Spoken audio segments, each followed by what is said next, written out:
100 days, I will begin a race from the UK to the top of Mount Everest. 12,000 kilometres of swimming, cycling, running, trekking and climbing will take me from the shores of England to the top of the world. Good, we're ready to go. Oh, struggling to breathe, I've got nothing left. We're about to cycle 11,500 K. The journey begins. Iran's not happening. 4 extra countries. It's crazy. The Dars won't let us into Iraq. Lockdown in Baghdad. The most easterly point of the Arabian Peninsula. Come on! 5 days to find a boat to Pakistan. Sometimes problems aren't solvable, but you can't let it stop you. I'm too stressed at all, man. That's literally the Indian border right there. Phase 2 is officially complete. 1,200 on foot. I've nearly cried off a couple of times. That level of pain. The knee swelling has been the toughest day by far. Country 19.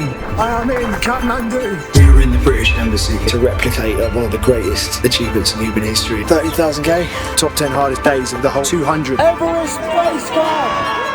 The Boucher East, the first rotation on Everest. Each individual step is willpower. Here we are, Southern Summit of the Boucher East. All that's left now to do is the second rotation. It's all just hit me. How amazing it is to be here. Next time we go up, it's either summit or don't. Do or die. It's all come down to this, mate. I'm about to go and summit Mount Everest. All was quiet at base camp. For the last few days, the weather had been looking unusually bad for this time of year, and the fixing teams still weren't due to make the mountain safe for another week. Then, out of the blue, the news came down. The fixing teams were done early, and a tiny window had opened on the 11th of May. Our team's oxygen was already at Camp 4. Things had perfectly aligned, and we were able to move. And so, it was suddenly the day of the summit attempt. I felt scared and mentally unprepared, but this was my best shot of making the summit. It was time to go. So everything's been moved left because the fixing teams have done their job amazingly. So because we've not got to worry about all the logistical nightmares of the big teams, we can literally go up right behind the fixing teams. So we are leaving tonight to climb Mount Everest. Fucking hell. I just want to enjoy every moment of it. Yeah, definitely. Found myself not wishing it away at all, but being like, I just can't wait for it to be over. But then, no, I've been waiting 27 years, literally for tonight. So it's like, I don't want to wish it away. It's going to be one of the most incredible experiences of your life. Yeah. Not much is going to top this. Made a promise and fulfilled the promise to myself. It's crazy. It's mad. It's f***ing crazy. We'll be alright. We'll be alright. It's pretty mad to do what you're doing anyway, but to be doing this after 8.5 months and 13,179 kilometres. Yeah. And here you are. Here we are. At the beginning of the end. Literally. Mate, it's been an absolute pleasure joining you on this journey. Oh, mate. It would have been horrible doing it on my own as I planned originally. Done a fair bit together, eh? Just a bit. Got this. He's always on my arm, so we'll be alright. Who's he? Dad. Dad's always on the arm, so we're gonna make it. The plan was simple. Leave in the dead of night, scale the most dangerous section of Everest, the Khumbu Icefall, rest at Camp 1, and reach Camp 2 by the afternoon. Then after a quick sleep, head up to Camp 3, higher than ever before. The next day, climb even higher to Camp 4, sleep for a couple of hours, then if the weather stayed good, begin the summit push. Up to the balcony, the South Summit, the Hillary Step, and finally, stand on top of the world. What could possibly go wrong? With everything already prepared in advance by my brilliant team, all that was left to do was pack up. Right then, Michelle. Hello, mate.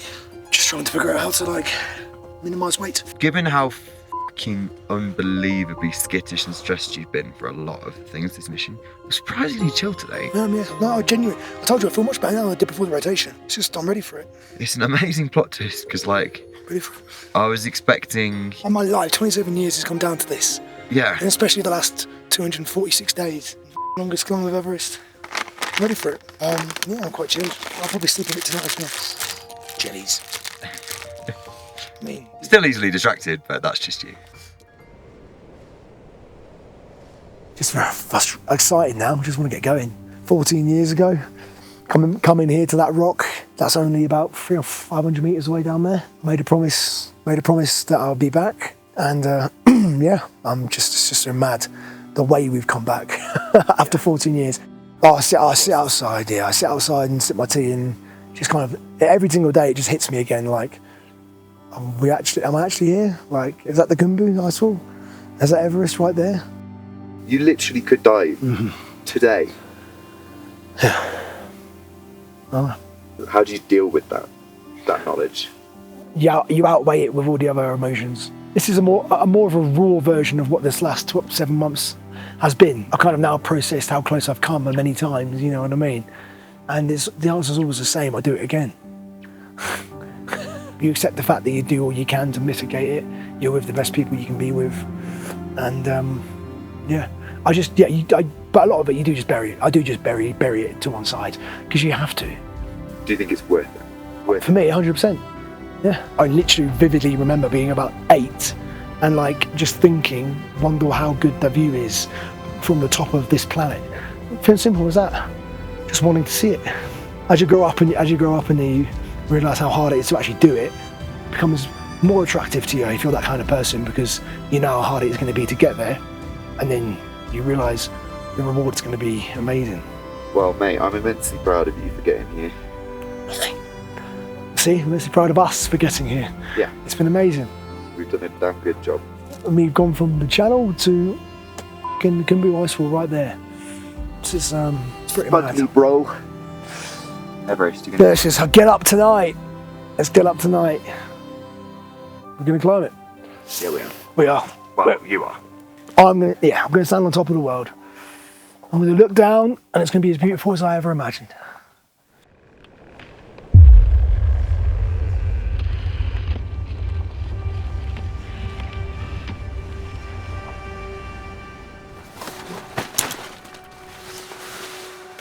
Good morning. I need a bit now. Did you manage to get any kip? About 1 hour in the end. It's not bad, you know. Better than nothing. Good morning. Hello. Hello, good morning. How you doing? Good. Did you sleep? My phone fell out. Yeah, good sleep. Died. Good. We're on Everest now. Yeah, you're feeling absolutely fine about that, yeah? These are the jitters I've been looking to film all day. As I kitted up for the final time, the weight of what I was about to do finally began to sink in, and our final puja sealed the deal.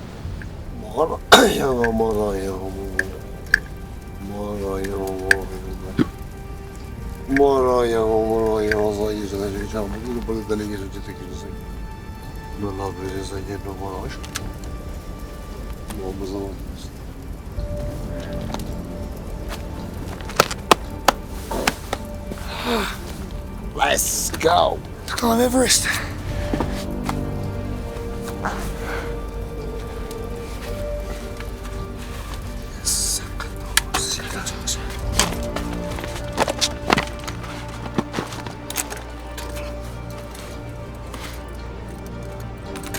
Ready?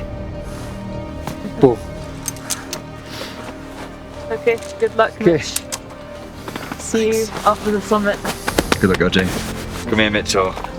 We'll see. See you, mate. Be safe. I'll see you when you're going to the top of the world. Let's get this. Proud of you, mate. It's letting go. Okay, guys, good luck. Yes, thank you. We'll see you soon. See you soon.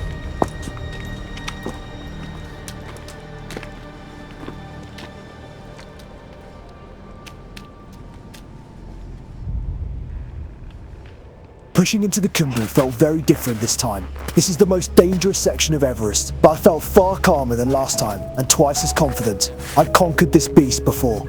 However, as the sun began to rise just a few hours in, it became clear that this was a different beast entirely. In just 8 days since I'd been here last, the glacier had melted massively, and that made it all the more unstable, which wasn't a comforting thought as I returned to my nemesis, the ladder section. Back is the ladder again.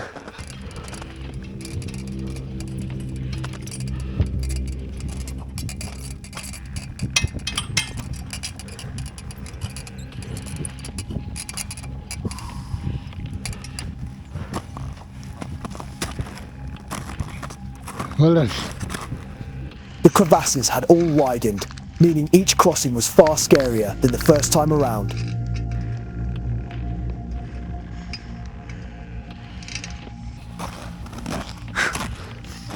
It's actually a bit steeper than you think. Yeah, and then this part is not so shape also. Wow, yeah. Like crack. I could go And then any this one minute. is like, yeah. Everything here felt very, very precarious. I kept going, across gaps that felt like they were getting wider each time. That's fun, no? So fun. But eventually, we made it through without any problems, almost to Camp 1. Here we are, nearly through the Kumbu. There's been a huge avalanche between last time coming here. Nearly at Camp 1. Get some soup, get some tea, and then push to Camp 2. Finally we're at Camp 1. Weather is super nice and boiling now. More than 30 degrees. But unlike the last rotation, we couldn't stop here for long. Today's goal was Camp 2, and with the morning sun came a new problem. It's hot at Camp. This is Mitch. This Jotna t-shirt is like too warm, huh? Yeah. Even like 6,000 meters you wearing only t-shirt. It was a desperate, sweaty few hours to Camp 2 as the sun beat down on us like a hammer. Whoever thought Everest would be this hot? Over 30 degrees. We are sweating our balls off. I don't know how he's wearing that. Or I open here like some foreign conditions. By the time we made it, we were completely zapped by the heat. Just arrived at Camp 2. No voice, but we are here. Oh, thank God for that. Fucking hell, I'm fucked. I was doing okay, but still depleted, so Galji decided to put me on a little bit of oxygen to revitalise me. It worked a treat. It is a bit colder now, but it was boiling earlier.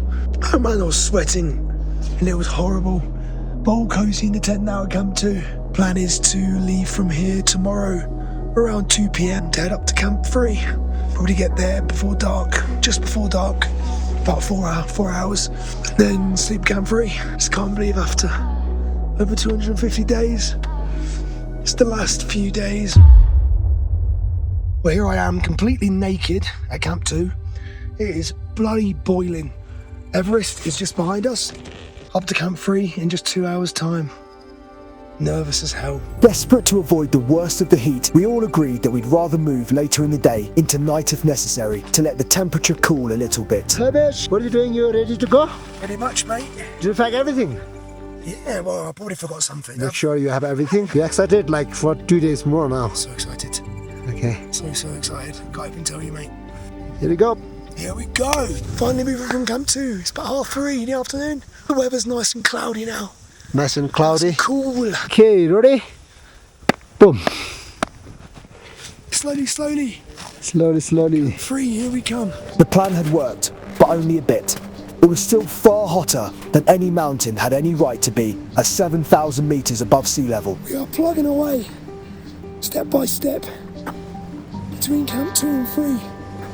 Stunning, but it's still t-shirt weather. 20 past 5. We pushed on, up higher now than I'd ever been before. It was stunningly beautiful as the flat sheet of snow dipped in and out of cloud. I was exhausted though. The altitude was really starting to take effect, and I was feeling it in every step. As the sun got low in the sky, we finally reached the O2 point and connected up to our oxygen. The effect was massive. I felt like a new man within minutes. Before long, the sun had set, replaced by moonlight. Another couple of hours trudging slowly uphill through the dark, and we had made it to Camp 3 and my last chance for sleep before the summit. Let's come through finally. Naked at Camp 3. See with this stupid guy. What are you doing? I'm cooking some food, some water, boiling water. Holding water, good job, brother. We settled in at camp with a bowl of pasta, trying to get warm and trying not to think about what lay ahead the next day. This man. Jesus. Morning for Camp 3, big push to Camp 4, South Col, and then big push to the summit. Yeah. Cannot believe it's only tonight, the summit push. Crazy. I literally can't believe it. 27 years, come down to this moment, eh? And so began the most insane day of my life. The route from Camp 3 to 4 is mad. A vertical climb, almost 1,000 metres up the Lhotse face. A vast bank of steep snow. I'd pictured this moment for as long as I can remember, but nothing could have prepared me for the beauty of it. The sheer scale is indescribable. At this altitude though, it was painstakingly slow work. It took 8 hours of steady, monotonous climbing to reach the South Col, but it was worth every second. It was just down there. Less than 3 or 4 hours. Then summit.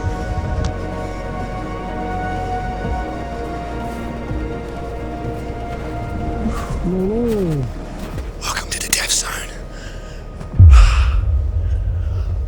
We're in Camp 4 in the death zone. We've only got about 3 hours. About 3 hours before the summit push. F***ing hell. 3 hour rest and go to the summit push. Are we gonna do it? Yeah, we're gonna do it. 200%. 400%. Last push. In the death zone. I just can't believe Look at it. the weather here. 27 years. Let's come down to one last push.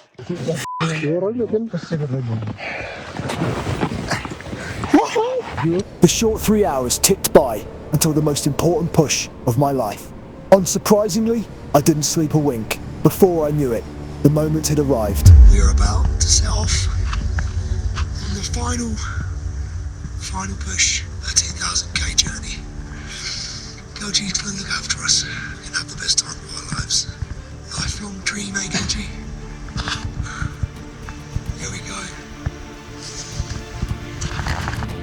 Everyone seems confident. I've been a bit worried about the weather, but we've got quite a few people going for summit push, It's really good. including a guy trying to go for a record, which means the weather should be pretty good.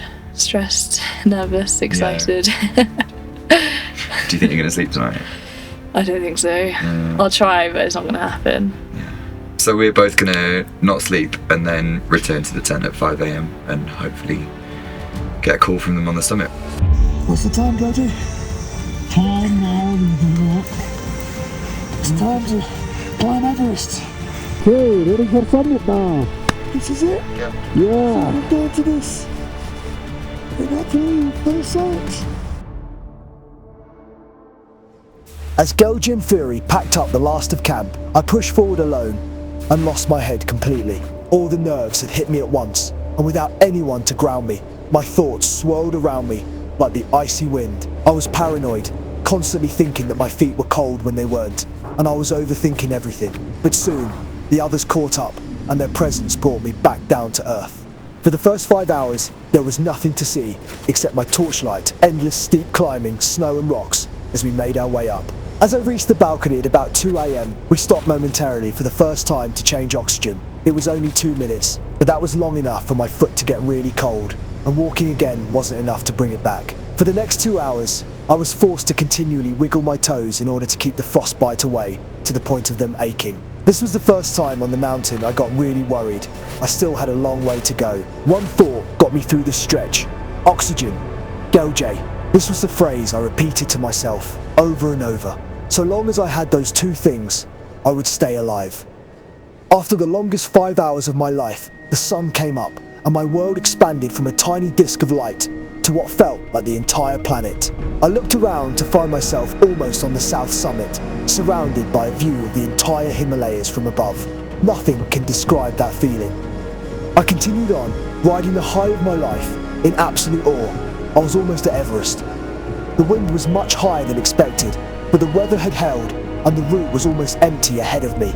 But at the Hillary step, I was snapped back to reality as I passed the bodies of 2 dead climbers. This was incredibly sobering and reminded me that I was only halfway there, even at the summit. Feeling an indescribable mixture of emotions, I moved past them. But I also knew that death was a part of life here, and a risk we all took on, and I knew that I had to try and enjoy this moment after everything that came before it.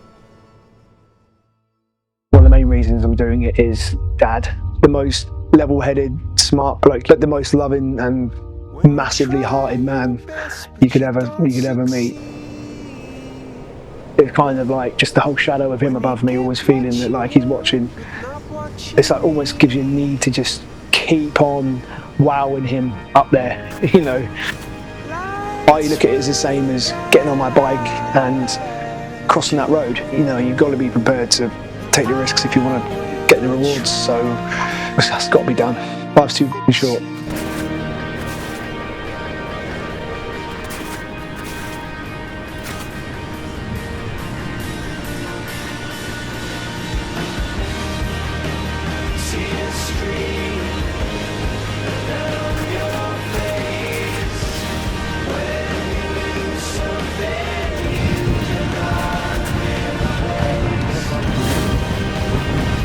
From when we make it is the pinnacle of childhood dream. I remember picking up a book when I was 7 or 8 called Galahad on Everest by Brian Blessed, and it just got me. It was just like that was it from day one. I was like, I'm going to do it one day.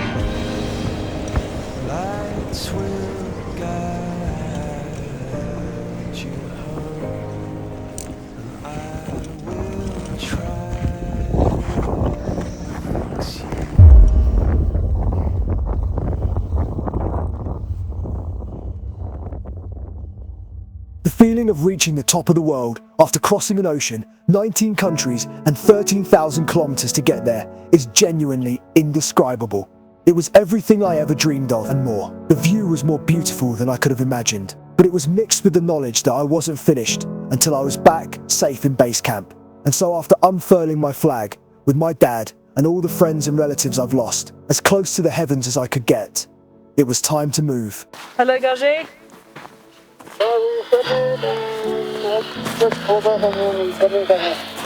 Congratulations, Team AGA. Congratulations, Garget. Congratulations, Furi. And a massive congratulations, Mitch. You're an absolute fucking legend. Well done. Get back down safe, guys. Well done, well done.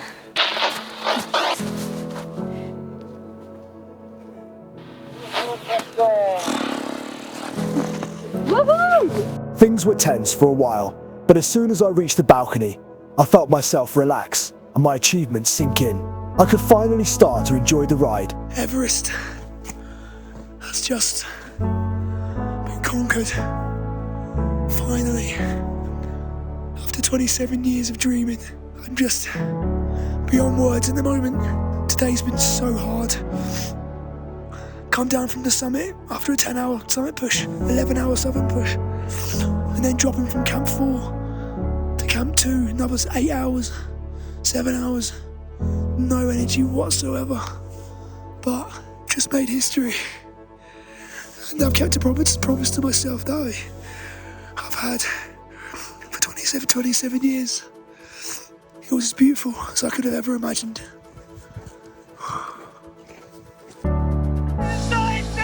So proud of that. You've like transcended what it is to be here. I felt it with me. Made America. I felt it with me. I felt it with me. I love you so much. Love you too. So proud.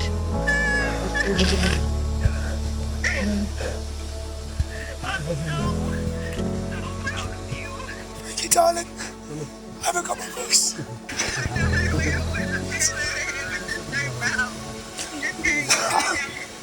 I'm so f***ed.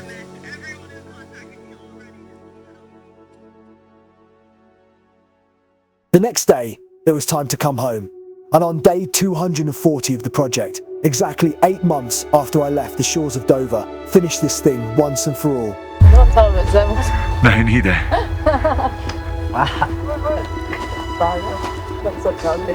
That's a real Galjo move, that. That's them. Hello! Woo! Woo! Mitchell!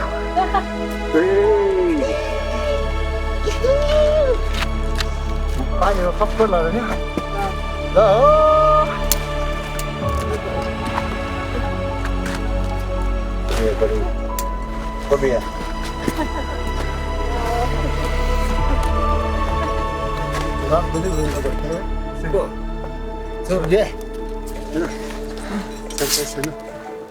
Oh yeah. Cheers! Woo! You know it. What a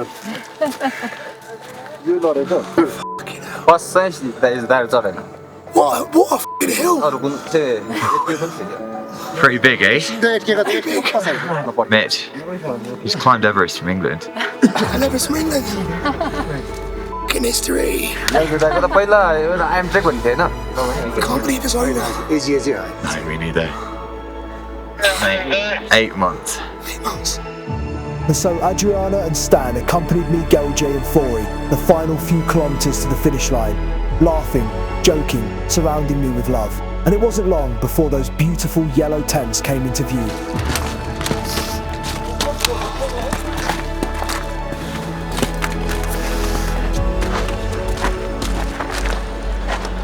He's done it. Base camp, mate.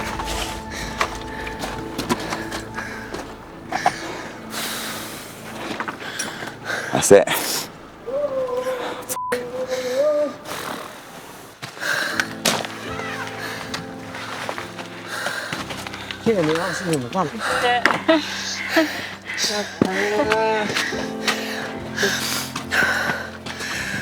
Eventually, you haven't climbed Everest until you're back to base camp. So now you've climbed Everest. I've now climbed Everest. Yes. It's all over. Yeah, it's all over. What a day. What a day. What a day. And it's a piece of a mountain. Okay. Food.